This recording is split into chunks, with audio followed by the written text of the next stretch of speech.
welcome Mayor Jim Smith and President Bill Clinton. I have to tell you, there have been many times in this campaign when I almost wished, just for the duration of the campaign, that we were not married. Because I know whenever I show up to speak for her, half the crowd is thinking, I better discount about half of what Bill says. Because he's got to say all that or he couldn't go home tonight. And there's probably some truth in that. But I want you to know that she is the ablest public servant I have ever had a chance to support in my life. And I want to talk about that. When we got out of law school, it was then a pretty rare thing for a woman to have a law degree. And she could have written her ticket, but she took a low-paying job working for Marion Wright Edelman at the Children's Defense Fund.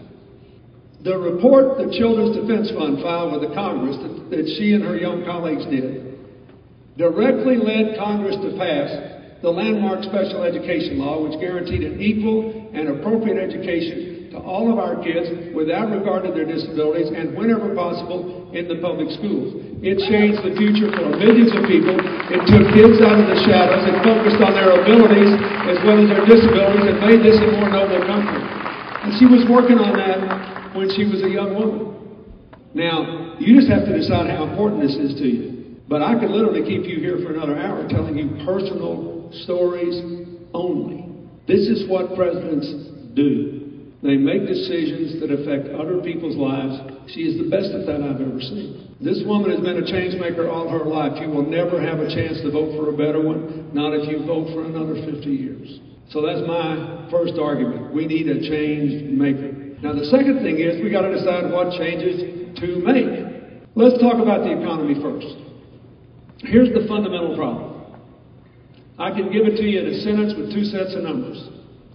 We are just finishing an 8-year period where 90% of the economic benefits of this decade have gone to the top 10% of earners only.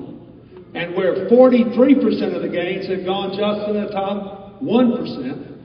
And government policy has made it worse by throwing tax cuts at the wealthiest Americans and tax subsidies at the most well-connected interest groups. This is the sort of inequality that our country used to attack dictatorships for producing. It does not matter who you elect.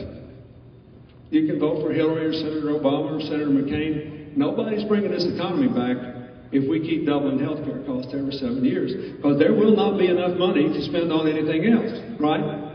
I think I can demonstrate it to you if you give me a minute. Raise your hand if you know somebody without any health insurance. I mean, look around here. This is breathtaking. What do we need to do? She says we have to rebuild the middle class, reclaim the future for our young people, and reform the government to make all that possible. So that's my case. She'd be the best president because she's the best change maker, because she's got the best economic program, because she'd be the best commander-in-chief. Thank you.